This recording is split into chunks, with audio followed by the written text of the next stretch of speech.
Today is Daily Cyber number 52. So what's been going on today? I did a practice test. I try to do one every end of the week. Plan that out. Studying's going well. Practice test. Up to right now, about, I think it was today I scored 71%.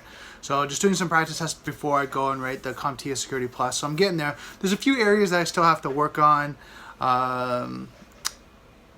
Encryption, DES, AES, just kind of know that inside and out.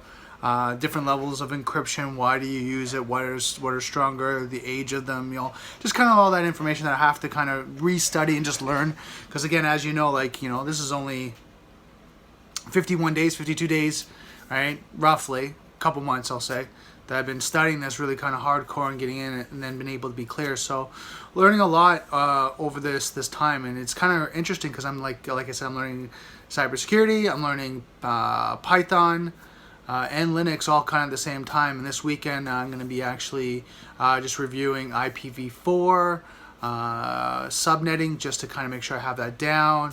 So Class A addresses, Class B addresses, Class C addresses, subnet mask, how to figure it out from like a binary to go to decimal, so kind of all that stuff. Just review it, just make sure I know it, because I know when you go to the CompTIA Security Plus test, it might be something I need to know. And then I think in a week, 2 weeks, in 2 weeks, I'm going to be doing the Net Plus review, just to make sure routers, switches, hubs, just kind of review that, make sure I understand network topology. So yeah, I scored a 71 today, kind of excited about that. Before I go write the test, I actually want to be consistently getting around 85 to 90 before I go write it, because I know there's going to be questions I don't cover, but at least if I know the information that well, I'm scoring, on my practice test 85, then I know when I go write it, at least 85% hopefully of the information, cross my fingers, I'm going to know inside and out. So it's just the test is going to be a breeze because I know the information. I'm making sure that I study. I'm not doing dumps, and I want to make sure that's clear. I'm not kind of doing brain dumps. I'm actually studying. So I'm studying through the week and then seeing what I know, and then I'm actually writing out some of the practice tests, the transcenders that I have. It's good that I can go and see what I got wrong, and then go and look at the review and go back and restudy what I don't know. So I'm not using it as just a brain dump and trying to memorize the question. I'm actually trying to learn the information. Right? And then just through repetitive doing this, it's weighing down. Like I had the first one last week, I think I got 60. I got 60 on my test, and it was like 40 questions I got wrong. So with that, and then studying them through and reviewing them, then I got down now to, I think it's like 25 or 26 questions. I'm trying to think how many it was I have. So you can kind of see I'm shorting it down, just the information I know. And there's kind of things where you're kind of go like, oh, I should have answered that one. I had a feeling, but through practicing and do it, I'm going to know it more, like kind of more confident, more secure. So that's kind of what I've been working on. Really going on. I didn't study too much of the Python today because today was practice test day.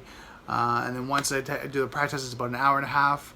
I try to sit, kind of mimic the actual exam, because I know it's going to be, I think, 100 questions. I think it's going to be 100 questions, 190 minutes, so an hour and a half, sit down. So I try to mimic that in that same scenario. So then when I go write it, I'm hoping to be able to write it in 45 minutes, right, or even an hour, because I know the questions, I know the answers, and I just know it so well that I just kind of go, oh, it's this, and just kind of breeze right through, because I know the information so well. And that's my goal for studying, is to prep so well on the information and then practice testing. And then, even now when I'm going to like Python, and I'm not going to be testing on that, but when I go into Python, applying, keep doing it. So then what happens is when I get into a situation, it's like, oh, it's this, versus kind of having theoretical knowledge where you're kind of like, I think it's this. So one thing I'm going to get into probably in April or June. Actually, no, I was trying to think April, May, June. Probably in June.